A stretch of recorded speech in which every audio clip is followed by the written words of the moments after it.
आदरणीय महोदय, हा माहितीपट आम्ही ज्यांनी रायगडावर जाऊन शिवरायांची समाधी शोधून काढली त्या महात्मा ज्योतिराव फुले, ज्यांनी शिवाजी महाराजांचा खरा इतिहास समाजासमोर जाण्यासाठी अनेक शिवस्मारके उभी केली त्या राजर्षी शाहू महाराज, ज्यांनी रायगडावर जाऊन शिवरायांना नम्र अभिवादन केले पण ज्यांचा साधा उल्लेख देखील आजपर्यंतच्या रायगडच्या इतिहासात कधीच केला गेला नाही, अशा भारतरत्न डॉक्टर बाबासाहेब आंबेडकर आणि ज्यांनी शिवचरित्र जगभरात पोचवले त्या श्रीमंत तुकोजीराव होळकर महाराज, या सर्व खऱ्या शिवभक्तास अर्पण करीत आहोत.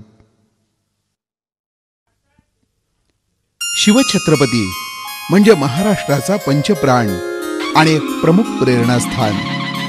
आज 350 वर्ष होत आली महाराष्ट्रीय किंबहुना हिंदुस्थानच्या जनमानसातील शिवरायांचे, त्यांच्या कार्याचे स्मरण कायम जागृत असते. अशा या युगपुरुषाची कीर्ती खरे तर संपूर्ण जगात व्हायला पाहिजे. त्यांचे संपूर्ण चरित्र मानव जातीला सर्व काळी आदर्श असणारे चरित्र सर्व भाषांमध्ये लिहिले बोलले गेले पाहिजे. पण दुर्दैवाने अजूनपर्यंत तसं झालेलं नाही. याचं एक प्रमुख कारण म्हणजे शिवचरित्रात निर्माण केलेले वाद. याच वादापैकी एक वाद म्हणजे रायगडावरील कुत्र्याचे स्मारक. या कुत्र्याचा इतिहास पाहण्यापूर्वी रायगडाचं महत्त्व जाणून घेऊया.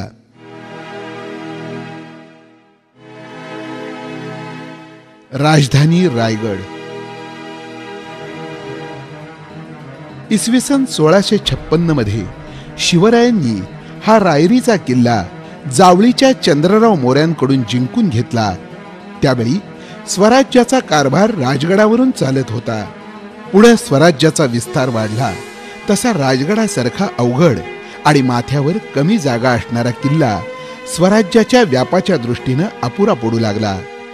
त्यामुळे शिवरायांनी आपला मुक्काम विस्तीर्ण माथा असणाऱ्या रायगडावर हलवला. स्वराज्याचे सूत्रसंचालन रायगडावरून होऊ लागले. यासाठी रायगडावर अनेक नवी बांधकामे करावी लागली. कारण शिवरायांनी रायगडाची उभारणी केली ती स्वतःच्या राजधानीसाठी म्हणूनच. ज्यावेळी शिवरायांनी हा गड चहूबाजूंनी निरखून पाहिला त्यावेळचे त्यांचे उद्गार सभासदानं नोंदवून ठेवले आहेत. तो आपल्या बखरीत लिहितो: हिरोजी नाईक, अर्जुजी नाईक, गड बहुत चकोट. चौफेर गडाचे कडे ताशिल्याप्रमाणे 1.5 गाव उंच. पर्जन्य काळी कड्यावरी गवतही उगवत नाही आणि धोंडा ताशिव एकच दिसतो. दौलताबाद पृथ्वीवर चकोट गड खरा, परंतु तो उंचीने थोटका. हा गड दौलताबादचे दशगुणी उंच. हिरोजी, आमचे तक्तास जागा हाच गड करावा.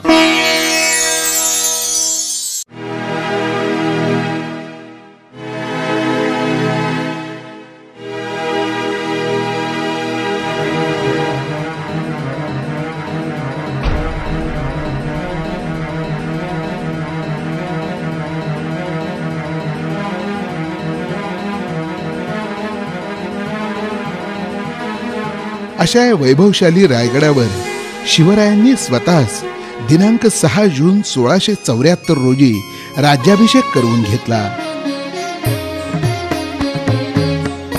हिंदुस्थानच्या इतिहासात हजारो वर्षात स्वतःचं सार्वभौम सिंहासन निर्माण केलं. त्याच दिवसापासून राज्याभिषेक शकाची निर्मिती करून छत्रपती शिवराय शककर्तेही झाले. शालिवाहनानंतर स्वतःचा शक निर्माण करणारा भारताच्या हजारो वर्षाच्या इतिहासातील हा पहिला राजा. राज्याभिषेकानंतर लवकरच शिवरायांनी इसवी सन 1677 मध्ये दक्षिणेमध्ये प्रचंड मोहीम काढली. तिचा आवाका आणि झपाटा एवढा प्रचंड होता की इतिहासकारांना त्या मोहिमेस दक्षिण दिग्विजय असं संबोधावं लागलं. दक्षिण दिग्विजय करून आल्यानंतर शिवरायांनी आपला पुत्र राजाराम याचे लग्न रायगडावर मोठ्या थाटात केले. यानंतर 3 एप्रिल 1680 रोजी रायगडावर शिवरायांचे निधन झाले. शिवरायांच्या मृत्यूनंतर लगेच शिवरायांच्या अष्टप्रधान मंडळातील सचिव अण्णाजी दत्तो आणि मोरोपंत पिंगळे या कपटी मंत्र्यांचे अल्पवयीन राजाराम महाराजांना मराठ्यांच्या गादीवर बसवून सर्व कारभार आपल्या हाती घेण्याचे कारस्थान संभाजीराजांनी हाणून पाडले. दिनांक 18 जून 1680 रोजी संभाजीराजे रायगडावर आले. त्यांनी शिवरायांची शास्त्रानुसार पुन्हा उत्तर क्रिया केली. क्रियेच्या 10व्या दिवशी दिनांक 27 जून 1680 रोजी शिवरायांच्या राणी पुतळाबाई साहेब रायगडावर सती गेल्या. संभाजी महाराजांनी शिवरायांचे दहन ज्या ठिकाणी झाले त्या ठिकाणी समाधीचे बांधकाम करून घेतले. दुर्दैवाने 1689 मध्ये संभाजी महाराजांची हत्या झाली आणि त्यानंतर 3 नोव्हेंबर 1689 मध्ये किल्ला मोंगलांच्या ताब्यात गेला. पुढे औरंगजेबाच्या मृत्यूनंतर इसवी सन 1707 मध्ये किल्ला जंजीरेकर सिद्ध्यांच्या ताब्यात गेला. 43 वर्षांच्या परकीय राजवटीनंतर 5 जून 1733 रोजी शाहू महाराजांचा सरदार फतेसिंग भोसले याने रायगड परत मराठ्यांच्या ताब्यात आणला आणि पुढे 1773 मध्ये रायगड पेशव्यांच्या ताब्यात गेला. पुढे दुसऱ्या बाजीरावाच्या काळात रायगड हा पेशव्यांचे निर्वाणीचे आश्रयस्थान म्हणून सज्ज केला होता. दिनांक 25 एप्रिल 1818 रोजी रायगडाला इंग्रजांच्या फौजेने वेढा घातला. रायगडाजवळील कळकाईच्या डोंगरावरून इंग्रजी तोफखान्याने रायगडावर तुफानी हल्ला चढवला. यात रायगडावरील दारू कोठारावर एक तोफ गोळा पडून ती फुटली आणि सर्व रायगड आगीच्या भक्षस्थानी पडला. या सर्व घडामोडीत रायगडाचे आणि इंग्रजांच्या तोफ गोळ्याच्या माऱ्यामुळे रायगडावरील अनेक ऐतिहासिक इमारतींचे प्रचंड नुकसान झाले. शेवटी पेशव्यांचा सरदार रायगडाचा शेवटचा किल्लेदार शेख अबूद आणि दुसऱ्या बाजीरावाची बायको वाराणसीबाई यांनी 10 मे 1818 रोजी रायगड इंग्रजांच्या स्वाधीन केला. इंग्रजांनी गड जिंकल्यानंतर त्याची होता होईल तेवढी लूट केली. इंग्रजांनी रायगडाचा ताबा तत्कालीन फॉरेस्ट खात्याच्या ताब्यात दिला. काही काळातच रायगडावर झाडाझुडपांनी आपलं साम्राज्य स्थापित केलं. रायगडावर जंगली प्राण्यांचे आणि काटेरी वृक्षांचे साम्राज्य पसरले. रायगड आणि रायगडावरील समाधी विस्मरणात गेली. विस्मरणात गेलेल्या छत्रपती शिवराय आणि त्यांची राजधानी रायगड यांच्या ओढीनं महात्मा फुले इसवी सन 1869च्या अगोदर रायगडाकडे आकर्षित झाले. शिवरायांविषयी असणाऱ्या नितांत आदरापायी दुर्गम झालेल्या काटेरी जंगलांनी व्यापलेल्या रायगडावर महात्मा फुले गेले. 2-3 दिवस अथक प्रयत्न करून त्यांनी शिवरायांची समाधी शोधून काढली.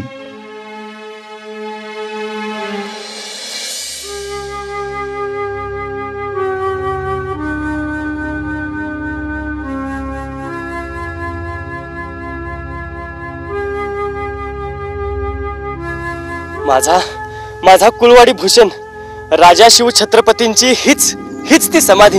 यासाठीच केला होता आतापर्यंतचा अट्टहास. काय दुरावस्था झाल्या माझ्या राजाच्या समाधीची. आपल्याला इथली साफसफाई करायला पाहिजे. होय तू फुलं घेऊन ये पूजेसाठी.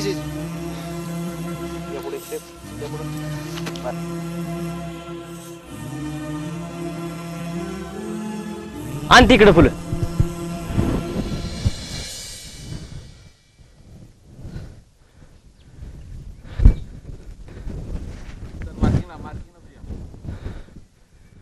कुलवाडी भूषण क्षत्रिय कुलावतंस छत्रपती शिवाजी महाराज की जय.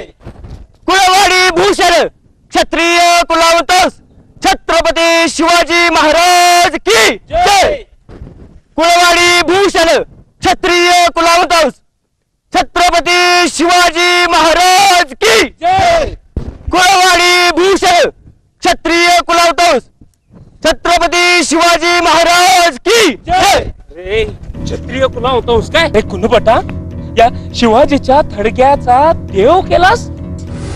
अरे मी इथला ग्राम जोशी आणि मला सीधा दक्षिणा द्यायची सोडून शिवाजीचा देव केलास. शूद्रांचा राजा तो, त्याची मुंजही झाली नव्हती आणि त्याची पूजा करतोस.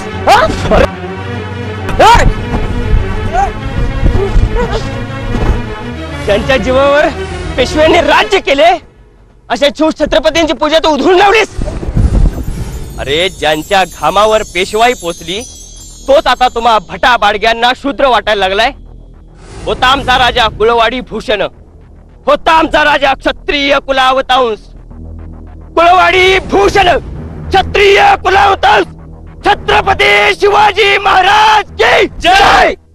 शिवनेरी किल्ल्यामध्ये बाळ शिवाजी जन्मले, जिजाबाईस रत्न सापडले. हाता पायाची नखे बोटे शुभ्रतेची रंगिले, ज्यांनी कमळा लाजविले. हे अल्पकाव्य म्हणजे छत्रपती शिवरायांचे कर्तृत्व सांगणारा कुळवाडी भूषण नावाचा प्रदीर्घ आणि अर्वाचीन इतिहासातील शिवरायांचा पहिला पोवाडा होय. हा पोवाडा इसवी सन 1869 मध्येच लिहून पूर्ण झाला आहे.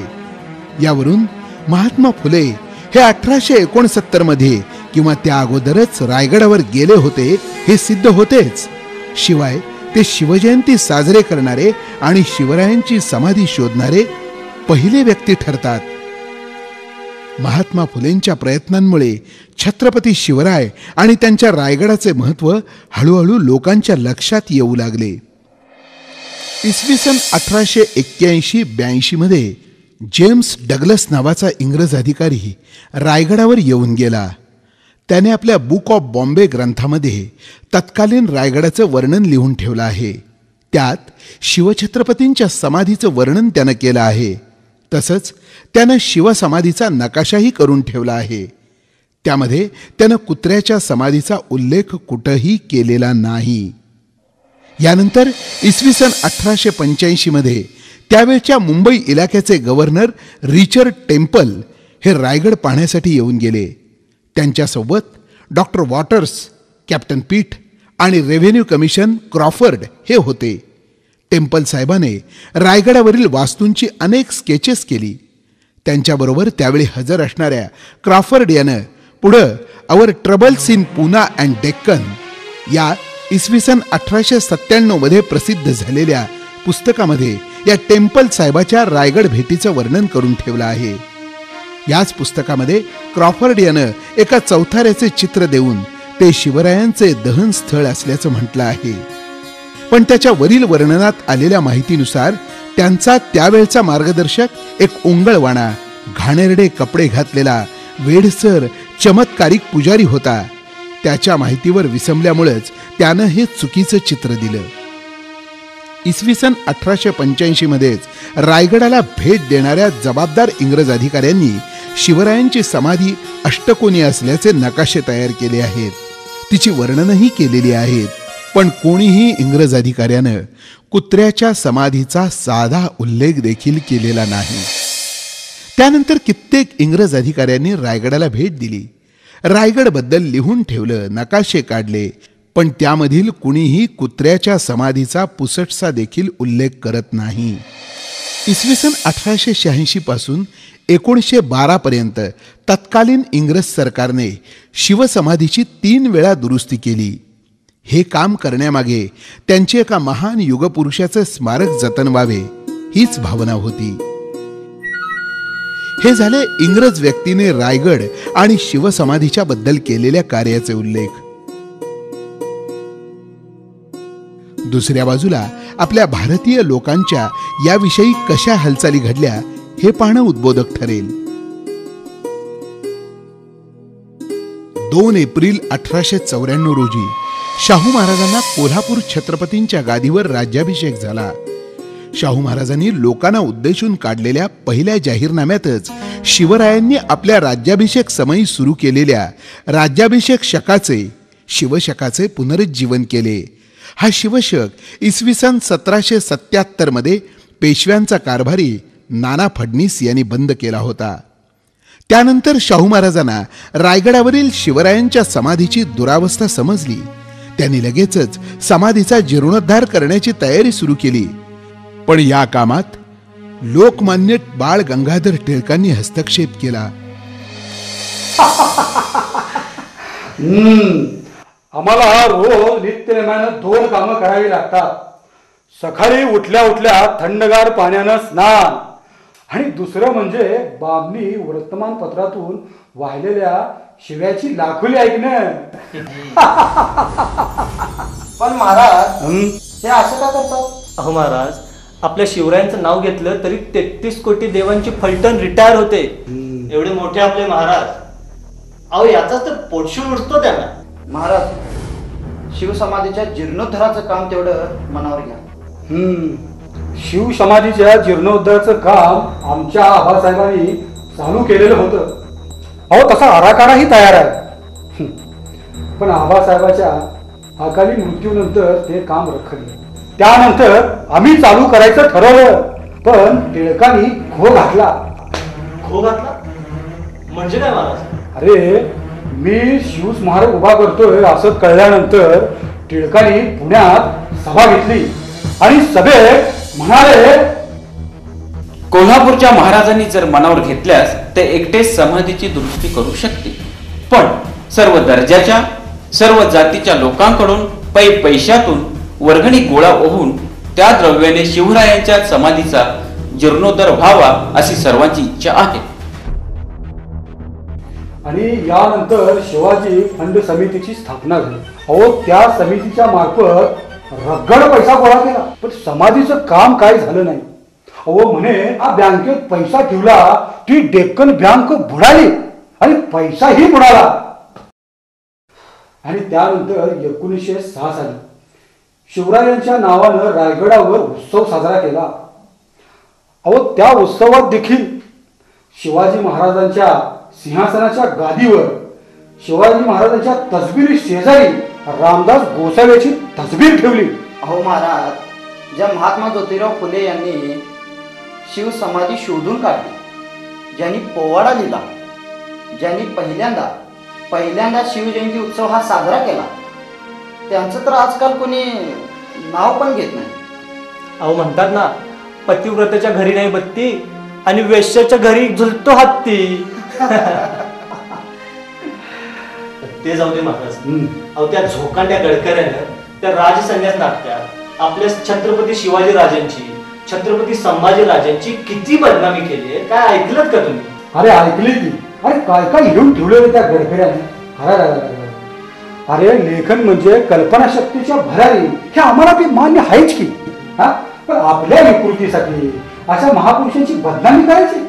शिवाजी महाराज, संभाजी महाराज, अहो येसुबाई साहेबांनी सुद्धा बदनामी केली ना. अरे कोदंडा, अरे तू ही आमच्या युगपुरुषांचा अभ्यास करतोस की. अरे त्यांच्या चरित्रावर एक तरी कलंक दिसला का तुला? अहो नाही महाराज. अहो आपल्या युगपुरुषांचं चारित्र्य हे स्फटिकाप्रमाणे निर्मळ आहे. आता त्यांची बदनामी करणारा कोणीतरी विकृत किंवा नीचच म्हटलं पाहिजे. आता तो कोण नचिक केळकर, अहो तो तुम्हाला स्वराज्यद्रोही छत्रपती म्हणतोच की. शिवाजी महाराजांच्या नावाने स्थापन झालेल्या स्मारक समितीचे लोक शिवस्मारकासाठी पैसा गोळा करतच होते, पण त्यांच्याकडून शिवस्मारकांचे काम काही सुरू होत नव्हते. पुढे इसवी सन 1920 मध्ये टिळकांचा मृत्यू झाला. 1895 पासून 1920 पर्यंत म्हणजे जवळजवळ 25 वर्ष टिळकांच्या हातून हे शिवसमाधी जीर्णोद्धाराचे काम काही पूर्ण झाले नाही.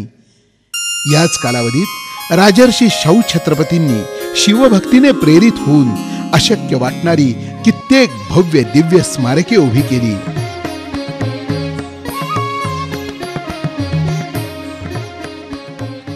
आपण शिवसमाधीचा आणि रायगडाचा इतिहास पाहिला. आता आपण शिवसमाधी समोर असणाऱ्या कुत्र्याचा इतिहास पाहूया. शिवरायांचे वाघ्या नावाचे कुत्रे होते काय? वास्तविक शिवाजी महाराजांना वाघ्या नावाचा कुत्रा होता आणि त्यानं शिवाजी महाराजांच्या निधनानंतर चितेमध्ये त्यांच्या उडी घेतली. याला काहीही पुरावा नाही.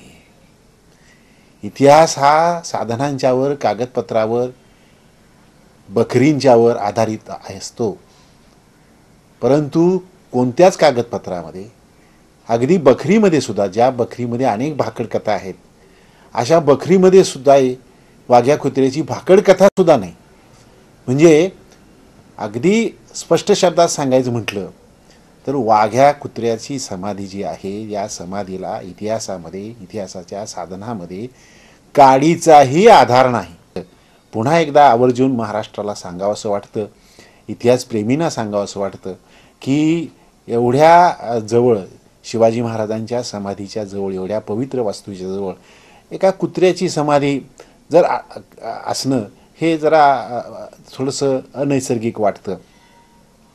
मला असं वाटतं नैसर्गिक अधिक कोणतं आहे तर शिवाजी महाराजांच्या पट्टराणींचं किंवा सोयराबांचं समाधीचं ते ठिकाण असावं असा तर्क जर केला तर तो इतिहासाला साधारणपणे धरून होईल असं मला वाटतं. असे असले तरी शिवाजी महाराजांच्या हयातीतच तयार झालेल्या एका दगडी शिल्पामध्ये एक कुत्रा सदृश प्राणी कोरल्याचे स्पष्ट दिसून येते. शिवाजी महाराजांच्या इतिहासाचा अभ्यास करताना एक शिल्पामध्ये तेवढं कुत्र्याचा एका कुत्रा सदृश्य प्राण्याचा उल्लेख आपल्याला मिळतो. ते शिल्प आहे आत्ताचा जो कर्नाटक राज्य आहे त्या कर्नाटक राज्यामधल्या धारवाड जिल्ह्यामध्ये यादवाड नावाचं एक लहानसं गाव आहे. त्या लहानशा गावामध्ये मारुती मंदिराच्या शेजारी साधारण 4 फूट उंचीचं शिवाजी महाराजांचं अश्वारूढ शिल्प तयार मल्लवा देसाईनं तयार करून ठेवलेलं आहे. त्या शिल्पामध्ये एक प्राणी दिसतो खाली, तो कुत्रा आहे असं काही संशोधकांचं म्हणणं आहे. पण ज्या वेळेला आम्ही ते शिल्प जाऊन बघितलं, बारकाईनं बघितलं, त्यावेळेला असं दिसून आलं की ते कुत्रं नाही आहे तर ते चित्ता आहे. आणि चित्ता म्हणजे आज भारतातले चित्ते जरी नष्ट झाले असले तरी शिवकाळामध्ये किंवा शिवकाळाच्या अगोदर चित्त्याकडून हरणाची किंवा काळविटाची शिकार करायची किंवा शाहू महाराजांच्या काळापर्यंत सुद्धा चित्त्याकडून काळविटाची शिकार करायची हा एक खेळ किंवा शिकारीचा प्रकार अस्तित्वात होता. त्याला इंग्लिशमध्ये चित्ता हंट म्हटलं जातं. अशा पद्धतीचा ट्रेन केलेला तो चित्ता आहे. कारण त्या प्राण्याची सगळी जी काय वैशिष्ट्य आहेत, म्हणजे त्याचे मोठे पंजे असतील, त्याची ती एकाच ह्याच्यामधली शेपूट असेल किंवा त्या प्राण्याचं तोंड एका पिशवीमध्ये झाकलेलं आहे, हे सगळे गोष्टी ह्या तो प्राणी एक व्याघ्र जमातीतला चित्ता आहे हे सिद्ध करतात. हे शिल्प कधी उभा राहिलं तर शिवाजी महाराज ज्या वेळा दक्षिण दिग्विजय करून आले त्यानंतर त्यांनी त्या यादवाड जवळच एक बेलवडी नावाचं गाव होतं आणि त्या गावामध्ये देसाई नावाचा एक जण सरदार त्या गढीमध्ये राज्य करत होता आणि त्याच्यावर शिवाजी महाराजांच्या सैन्यानं आक्रमण केलं. पण ते दुर्दैवानं त्यांना ती गडी घेता आली नाही. ही गोष्ट ज्यावेळेला शिवाजी महाराजांना समजली त्यावेळेला शिवाजी महाराज परत आले आणि त्यांनी ती गडी जिंकली. गडी जिंकल्यानंतर त्या गडीमध्ये असणाऱ्या त्या देसाई तो मारला गेला होता युद्धामध्ये आणि त्या देसाईची जी पत्नी होती मल्लवा देसाई तिचं नाव, त्या मल्लवा देसाईला शिवाजी महाराजांनी परत ते राज्य दिलं. कारण ती शौर्यानं लढली होती, स्त्री असली तरी तिनं शौर्य गाजवलेलं होतं आणि तिला सावित्रीबाई नावाचा किताब दिला.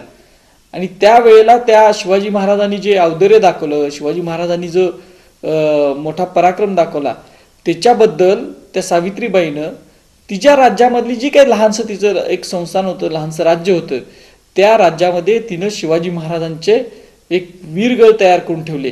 त्या वीरगळांमध्ये शिवाजी महाराज घोड्यावर बसलेले आहेत, हातात तलवार आहे, त्याचबरोबर त्याला अशी महिरप काढलेली आहे.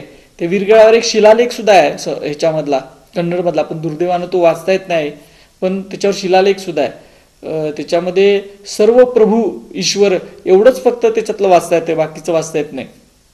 त्याच्यावर जो नक्षी केलेली आहे त्या नक्षीमध्ये पोपट दाखवलेले आहेत, वेगवेगळे प्राणी पक्षी वेल झाडं दाखवलेले आहेत. असं एक तो वरचा भाग आहे सगळा. आणि शिवाजी महाराजांच्या बरोबर असणारे सगळे सैनिक थोडेसे भाला घेतलेले, ढाल घेतलेले, एक असं त्यांचं चंबू घेतलेले असे पुढच्या बाजूला, तलवार घेतलेले असे थोडे सैनिक दाखवले. आणि खालच्या त्या शिल्पाच्या ह्याच्यामध्ये शिवाजी महाराज त्या मल्लवा देसाईचा जो लहान मुलगा आहे त्याला मांडीव घेतलंय आणि त्याला दूध पाजतात, अशा पद्धतीचं ते शिल्प आहे. पण त्याच्यामध्ये कुत्रा आहे असं काही स्पष्टपणे दिसत नाही आणि त्याच्यामुळे शिवाजी महाराजांचा कुत्र्याचे उल्लेख सुद्धा कुठे येत नाहीत. या कुत्र्याच्या समाधीच्या संदर्भात इसवी सन 1885 पासून रायगडावर आलेल्या कोणत्याही इंग्रज किंवा इतर देशीय व्यक्तीने उल्लेख केलेला नाही. त्यांनी काढलेल्या शिवसमाधीच्या किंवा रायगडाच्या नकाशामध्ये या कुत्र्याच्या समाधीचा उल्लेख नाही. एवढेच नाही तर 1929 साली प्रकाशित झालेल्या राजधानी रायगड या रायगडावरील अभ्यासपूर्ण पुस्तकामध्येही या कुत्र्याचा किंवा त्याच्या समाधीचा उल्लेख नाही. मग प्रश्न उरतो, इसवी सन 1926-27 मध्ये शिवसमाधीचा जीर्णोद्धार पूर्ण झाल्यानंतर जवळजवळ 9-10 वर्षांनी या ठिकाणी हा कुत्रा स्मारक रूपाने स्थानापन्न झाला कसा?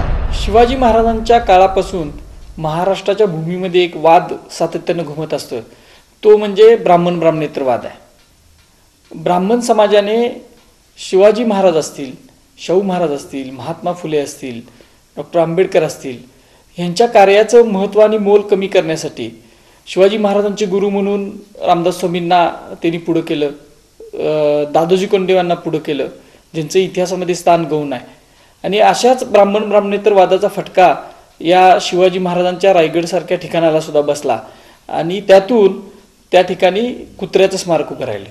हे कुत्र्याचं स्मारक उभं करण्या पाठीमागची जी काय भूमिका आहे ती संशयास्पद आणि बहुजनांना, मराठ्यांना खाली दाखवण्यासाठी त्या ठिकाणी ते बसवलेलं आहे. गडकऱ्यांचं जे राजसन्यास नाटक आहे, गडकऱ्यांचं राजसन्यास नाटक आपण वाचलं तर आपल्याला समजतं की अत्यंत घाणेरड्या भाषेमध्ये छत्रपती शिवाजी महाराजांपासून ते छत्रपती संभाजी महाराजांची त्यांनी बदनामी त्या नाटकामध्ये केलेली आहे. आणि अशा नाटकाचा शिलाफलक आणि अशा नाटकाचा आधार घेऊन त्या ठिकाणी ते कुत्र बसवण्यात आलं. आणि यामुळे काय होतं की ते नाटकच पुढं मागं खरं आहे काय, कारण तिथं त्या नाटकाचे जी काय शिलाफलक बसवलेलं त्याच्यावरती जे अर्पण पत्रिकाच कोरले आणि गडकऱ्यांच्या राजसन्यास नाटकावरून असं स्पष्ट त्या ठिकाणी लिहिले गेलेलं आहे. त्याच्यामुळं आणि काही वर्षानं ते नाटक हे सत्य आहे अशा पद्धतीचं लोकांच्या पुढं मांडण्यासाठी तो एक शिलाफलक आणि ते कुत्र्याचं स्मारक आधार होणार आहे की ज्या नाटकामध्ये छत्रपती घराण्याची सगळ्या बदनामी, हे नाटक लिहिलं गेलं आणि ते कुत्रं बसवलं गेलं. ह्याच्या पाठीमागं नचिकेळकर आणि जे लोकमान्य टिळक आणि राजर्षी शाहू महाराज यांची वैचारिक दुश्मनी होती. लोकमान्य टिळकांनी शाहू महाराजांनी जे बहुजनांसाठी करायचं एक मोठं काम सुरू केलेलं होतं त्याला खो घालण्याचा प्रयत्न केला. खरं तर रायगडवर सुद्धा जी समाधीचं जीर्णोद्धाराचं काम होतं ते शाहू महाराजांचे पिताजी आबासाहेब घाटगे जे करवीर गादीचे रिजंट होते त्यांनी करायचं ठरलेलं होतं. त्यांनी स्वतःचे इंजिनियर करवीर संस्थांचे त्यावेळेला रायगडवर पाठवलेले होते. एक मोठा आराखडा त्यांनी तयार केला होता. पुण्यामध्ये त्यांनी त्यासाठीची सभा सुद्धा घेतलेली होती. पण दुर्दैवानं आबासाहेबांचं निधन झाल्यामुळे ते काम झालं नाही. आणि पण ज्या वेळेला राजर्षी शाहू महाराज हे करवीर संस्थांच्या गादीवर आले आणि शिवाजी महाराजांच्या गादीवर आल्यानंतर त्यांना असं वाटलं की शिवछत्रपतींसाठी, शिवचरित्रासाठी आपण काम केलं पाहिजे. ह्याच्यासाठी त्यांनी रायगडवर असणाऱ्या शिवाजी महाराजांच्या समाधीचं जीर्णोद्धार करायचं ठरवलं. आणि ही गोष्ट ज्या वेळेला शाहू महाराजांचे वैचारिक विरोधक असणाऱ्या लोकमान्य टिळकांना समजली त्यावेळेला टिळकांनी एक मोठी सभा घेतली आणि त्या सभेमध्ये सांगितलं की शाहू महाराजांना शक्य आहे की करवीर संस्थानचे छत्रपती आहेत की त्यांच्या एकट्याच्या खर्चातून ते शिवाजी महाराजांचं स्मारक उभा करतील. पण एक शिवाजी महाराज काय फक्त छत्रपती घराण्याचे नाहीत तर ते लोकांचे सुद्धा आहेत, तिथल्या सगळ्या भूमिपुत्रांचे आहेत. त्यामुळे आपण सगळ्या लोकांच्याकडनं पै गोळा करू आणि हे शिवाजी महाराजांचं स्मारक उभा करू. ही गोष्ट शाहू महाराजांना समजल्यानंतर शाहू महाराजांनी टिळकांना बोलवून घेतला आणि आपली मदत सुद्धा दिली की तुम्ही स्मारक उभा करा, समाधीचा जीर्णोद्धार करा म्हणून. पण दुर्दैवानं लोकमान्य टिळकांनी त्यांच्या हे स्मारक उभा करायचं जे 20 वर्षाचा त्यांचा स्पॅन आहे, 20 वर्षाचा कार्यकाल आहे, 1920ला ते वारले. 20 वर्षामध्ये एक चिराही रायगडच्या त्या समाधीच्या ठिकाणी त्यांनी बसवला नाही. हजारो रुपये त्यांनी मिळवले शिवसमाधीचा जीर्णोद्धार करणार म्हणून. आणि नंतर त्यांनी ज्या बँकेत ठेवली होती ती बँक बुडाली म्हणून सांगितलं. ते पैसे हे सगळे नष्ट झाले, म्हणजे गरिबांच्याकडनं जमा केलेले पैसे, शाहू महाराजांनी दिलेले शिवसमाधीसाठी दिलेले पैसे, असे त्यांनी पैसे ते शिवसमाधीसाठी वापरलेच नाहीत. ह्याच्या पाठीमागं कारण हे होतं की शाहू महाराज हे शिवभक्त तर होतेच, त्यांनी अनेक स्मारक उभं केलेले आहेत. म्हणजे शिवनेरीच्या जन्मस्थानापासून ते सिंधुदुर्गवर किल्ल्यावर असणाऱ्या शिवरायांच्या पहिल्या सभा मंदिर जे आहे त्याच्या पुढं जो बांधलेला सभामंडप आहे, अशी पन्हाळगडावरचं शिवमंदिर आहे, अशी अनेक शिवस्मारकं राजर्षी शाहू महाराजांनी तयार केलेली होती, उभा केलेली होती. पण लोकमान्य टिळकांनी फक्त शिवाजी महाराजांचं नाव घेतलं आणि बहुजन समाजाचा पाठिंबा मिळवण्यासाठी, मराठ्यांचा पाठिंबा मिळवण्यासाठी त्यांनी शिवाजी महाराजांचं नाव घेतलं आणि पैसे जमा केले, पण एकही स्मारक त्यांच्या उभ्या हयातीमध्ये लोकमान्य टिळकांनी उभा केले नाही. खरं तर लोकमान्य टिळकांच्या नंतर पैसे जमा झाले होते परत समितीनं, नची केळकर वगैरे, ज्या नची केळकरांनी शाहू महाराजांना स्वराज्यद्रोही छत्रपती संबोधलं, त्यांच्याकडे या रायगडच्या सगळ्या मोहिमेचा आणि जो नेतृत्व त्यांनी घेतलं आणि परत ही समाधी जीर्णोद्धार करायचं म्हणून पैसे गोळा करायला चालू केले. पण शेवटी इंग्रज सरकारच्या त्यावेळेच्या तत्कालीन इंग्रजांनी पुढाकार घेतला आणि या नची केळकरांना सांगितलं की तुम्ही करताय काय बघा, नाही तर आम्ही हे स्मारक शिवाजी महाराजांचं उभा करणार आहे, कारण जनतेचा, शिवप्रेमींचा दबाव वाढते. त्यावेळेला या नची केळकरांनी, खेर वगैरे या सगळ्या मंडळींनी काही पैसे जमा केले होते, ते इंग्रज सरकारच्याकडे सुपूर्द केले आणि ते शिवाजी महाराजांच्या समाधीचं जीर्णोद्धार 1926-27ला पूर्ण केला. पण हे करत असताना त्यांनी एक मेक मारून ठेवली की त्या समाधीच्या जीर्णोद्धाराबरोबरच पूर्ण होताच ह्यांनी शिवाजी महाराजांचं कुत्रं सुद्धा होतं आणि त्या कुत्र्याचं स्मारक आपण उभा करूया म्हणून त्यांनी हेतुपुरस्पर समाधीचा जीर्णोद्धार 26-27ला झाला आणि 1936ला त्यांनी त्या ठिकाणी रायगडच्या शिवाजी महाराजांच्या समाधीच्या शेजारी एक ऐतिहासिक चौतरा होता, ज्या चौतऱ्याला रिचर्ड टेम्पल, आर्थर कॉपर सारखे ज्यावेळी इंग्रज गेले होते त्यांनी ते शिवाजी महाराजांचं दहनस्थळ आहे, म्हणजे क्रिमिनेशन प्लॅटफॉर्म म्हटलेलं होतं किंवा एक ऐतिहासिक चौतरा म्हटलं होतं. अशा चौतऱ्यावर गडकऱ्यांच्या राजसन्यास नाटकाच्या आधारावर त्या ठिकाणी ते कुत्रं बसवलं आणि अनैतिहासिक एक गोष्ट, रायगडसारख्या इतिहासाचं प्रमुख साधन असणाऱ्या किल्ल्यावर, शिवाजी महाराजांच्या राजधानीच्या किल्ल्यावर एक दंतकथेतील कुत्रा त्यांनी आणून बसवला. पण या गोष्टीचा उपयोग कालांतराने काय केला गेला, आज आपण कुत्रं काढा का म्हणतो, ह्याच्या पाठीमागं एक हे आहे, भावना अशी आहे की 2000 साली पुण्यातल्या गोपाल चांदोरकर नावाच्या एका संशोधकानं एक पुस्तक लिहिलं, शोध शिवसमाधीचा म्हणून, आणि त्या पुस्तकात त्यानं अशी मांडणी केली की शिवाजी महाराजांचं मूळ समाधी, अष्टकोनी समाधी जी आहे, जी महात्मा फुलेंनी शोधून काढल्याने अनेक इंग्रजांनी त्याच्यावर पैसे सुद्धा खर्च केले आणि नकाशे सुद्धा त्यावेळी काढलेले होते, ज्याच्यावर वाद नव्हता, ही शिवाजी महाराजांची समाधी आहे नाही आहे असं कोणच म्हणत नव्हतं. ती शिवाजी महाराजांची समाधी नाही आणि खरी शिवाजी महाराजांची समाधी ही कुत्रा जिथं आहे, कुत्र्याचं जे स्मारक उभा केलेलं आहे ते कुत्र्याचं स्मारक म्हणजे शिवाजी महाराजांची समाधी आहे, अशा पद्धतीची पुस्तकं लिहिली, लेख लिहिला आणि त्याच्यामुळं एक अत्यंत घाणेरडी गोष्ट समाजासमोर आणायचा त्यांनी प्रयत्न केला. ह्याच्यातून असं समजून येतं नची केळकर तर पूर्णपणे बहुजनांचा द्वेष करणारा माणूस होता, ज्यानं कुत्र्याचं स्मारक उभा केलं तो पूर्णपणे मराठ्यांचा, बहुजनांचा द्वेष करणारा माणूस. अशा माणसानं उभा केलेल्या स्मारकाचा उपयोग या चांदोरकर आणि पुण्यातल्या काही संशोधकांनी शिवाजी महाराजांची समाधी आहे असं सांगायला सुरुवात केली. एक तर ते स्मारक पूर्णपणे अनैतिहासिक आहे, त्याला इतिहासामध्ये कुठलाही आधार नाही. दुसरी गोष्ट, ते स्मारक बसवताना गडकऱ्यांच्या नाटकासारख्या एका नाटकाचा आधार घेतलाय. कशी सांगितल्याप्रमाणे त्या नाटकामध्ये अत्यंत घाणेरड्या भाषेमध्ये, अश्लील भाषेमध्ये शिवाजी महाराज, संभाजी महाराज, येसुबाई राणी सरकार अशा अनेक व्यक्तींची बदनामी छत्रपती घराण्यातले केलेले नाटक, जे शब्द आज आपण इथं उच्चारू शकत नाही असं ते नाटक आहे. आणि त्या नाटकाचा आधार घेऊन त्या नाटकाच्या आधारावर ते कुत्रं बसवलं आणि पुढं जवळजवळ 70-80 वर्षानं त्यांचेच वंशज, या नची केळकरचेच वंशज जे बहुजन दृष्टी आहेत आणि जे पूर्णपणे ब्राह्मणी गंडानं ग्रासलेले आहेत, अशा मंडळींनी सांगायला सुरुवात केली की कुत्र्याचं स्मारक म्हणजेच शिवाजी महाराजांची समाधी.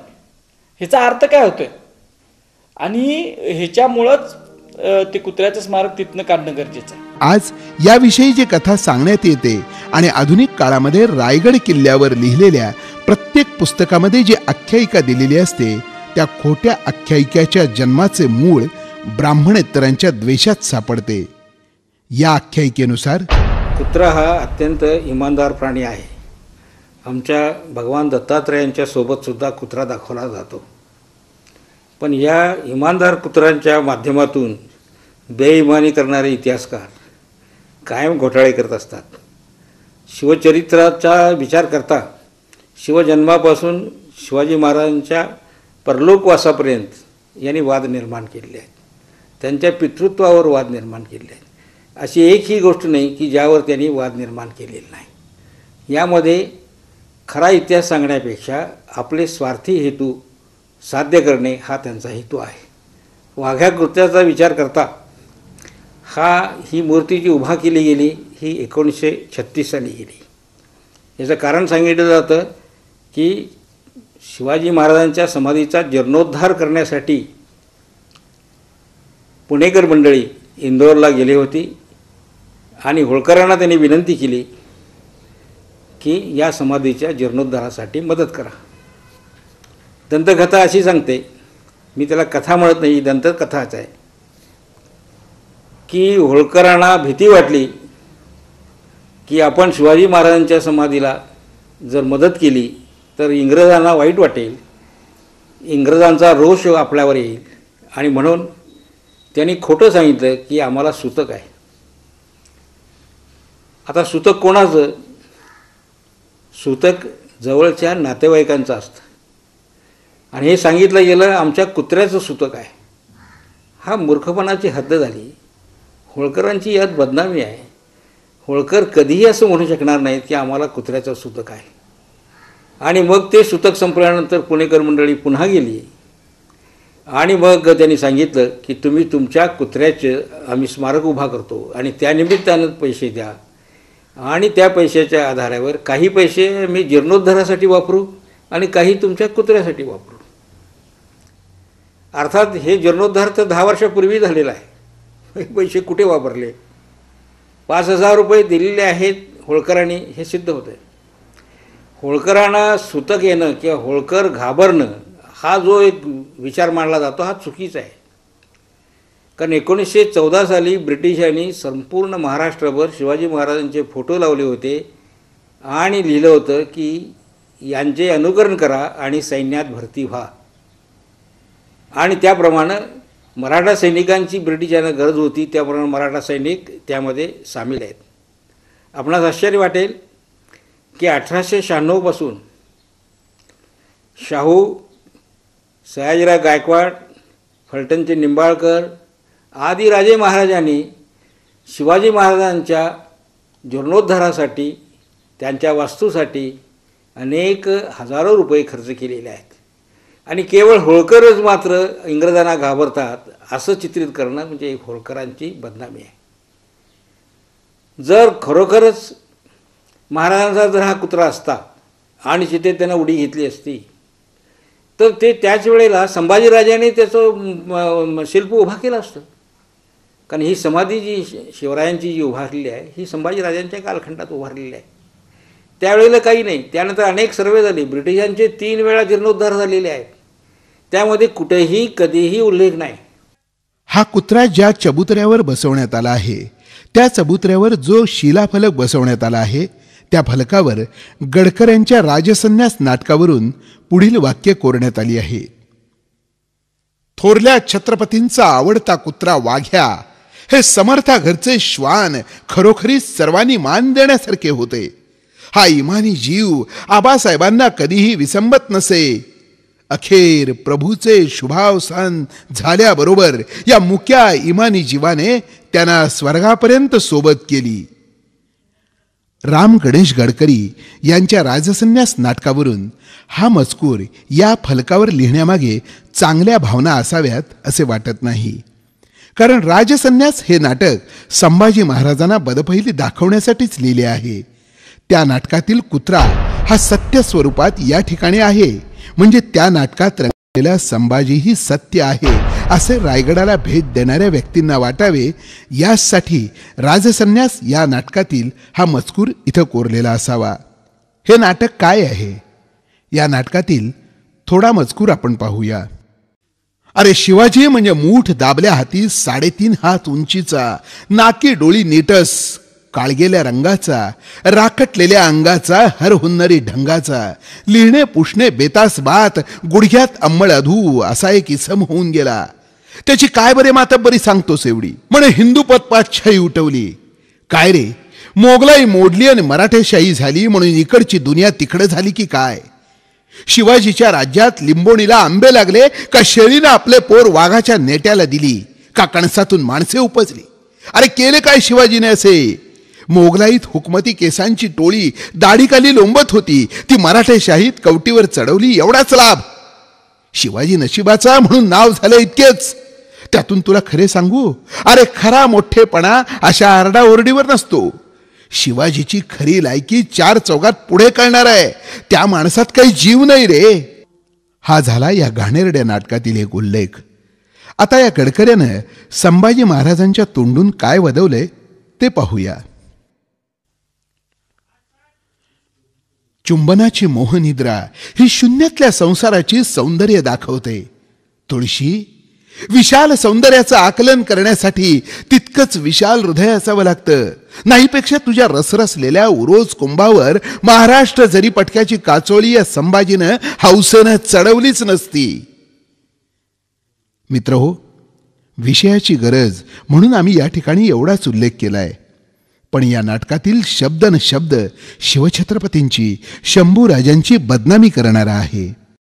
या प्रकारे शिवछत्रपतींची बदनामी कधी थांबणार आहे की नाही? अखंड भारताचा आदरस्थान असलेले छत्रपती शिवाजी महाराजांची राजधानी रायगड या ठिकाणी छत्रपती शिवाजी महाराजांची समाधी आहे.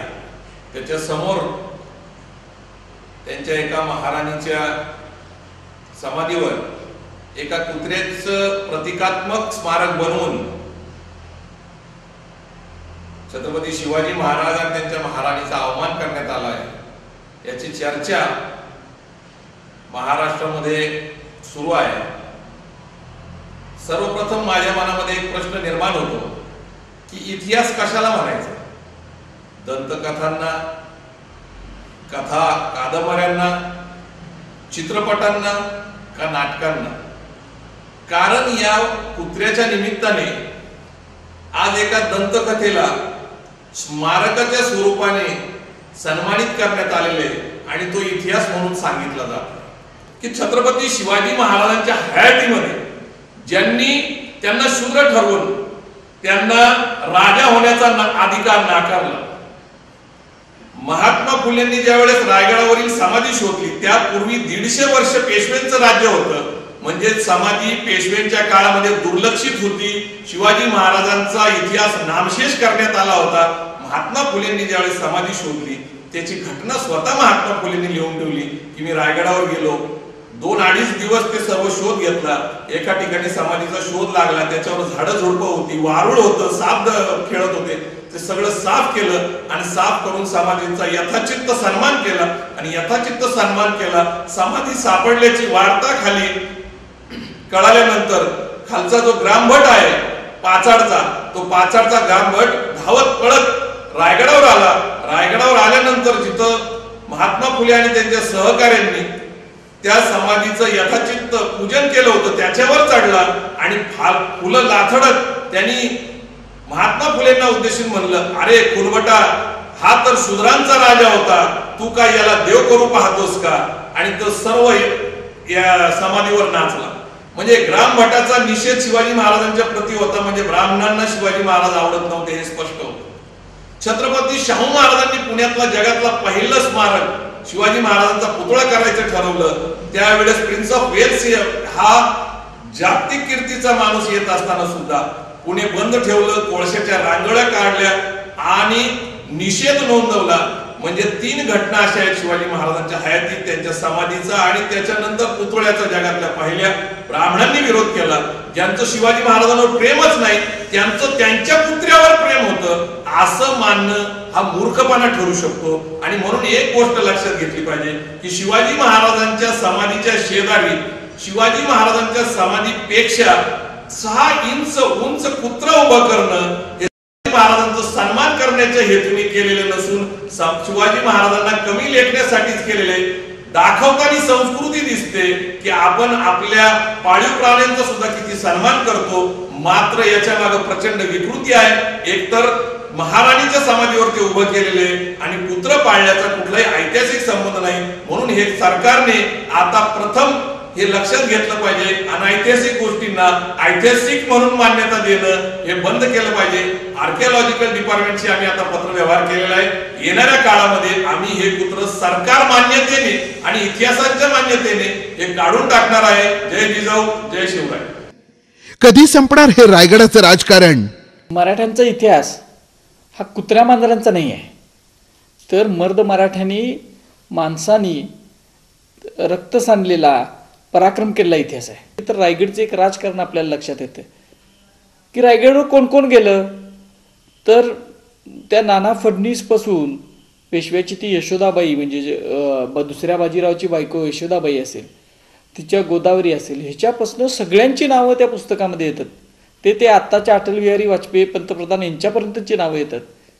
पण शिवचरित्रासाठी बहुजनांसाठी काम केलेले डॉक्टर बाबासाहेब आंबेडकर सुद्धा 1927ला रायगड किल्ल्यावर गेलेत. हे रायगडवरच्या कुठल्याही डॉक्युमेंटरीमध्ये सुद्धा नाही आहे, साध्या लेखात कुणी लिहिलेलं नाही आहे, आणि रायगडवरच्या एवढ्या शेकडोनी असणाऱ्या पुस्तकात सुद्धा लिहिलं गेलेलं नाही. हे एक प्रकारे रायगडचं राजकारण आहे. हे राजकारण कधीपासून सुरू झालं? रायगड खरं तर शिवाजी महाराजांचा इतिहास तर रायगडवर सांगितला गेलाच पाहिजे. रायगडवर ज्या वेळेला लोकमान्य टिळकांनी शिवजयंती साजरी केली त्यावेळेला शिवजयंती उत्सव शिवाजी महाराजांचा उत्सव त्यांनी साजरा केला. त्यावेळेला शिवाजी महाराजांच्या सिंहासनाच्या ठिकाणी फक्त शिवाजी महाराजांची तसबीर ठेवणं किंवा पुतळा ठेवणं गरजेचं असताना त्या ठिकाणी त्यांनी रामदास स्वामीची सुद्धा तसबीर ठेवली शिवाजी महाराजांच्या तसबिरीच्या शेजारी. एवढंच नाही तर नाना फडणीसची सुद्धा तसबीर त्या शिवाजी महाराजांच्या तसबिरीच्या शेजारी ठेवून एकदा उत्सव त्यांनी साजरा केला. मग हे राजकारण काय हे आपण समजून घेतलं पाहिजे.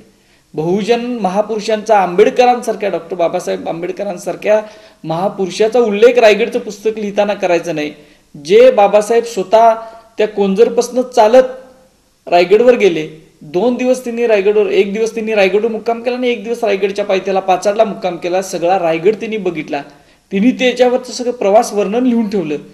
त्या बाबासाहेब आंबेडकरांचा उल्लेख करायचा नाही, राजर्षी शाहू महाराजांचा उल्लेख करायचा नाही, महात्मा फुलेंचा, ज्यांनी शिवाजी महाराजांची समाधी शोधून काढली, ते तर 25-30 किलोमीटर चालत, म्हणजे आजच्या महाडपासून चालत काट्याकुट्याची वाट तुडवत ज्यावेळेला रायगडला कोण जात नव्हतं त्यावेळेला गेलेले आहेत.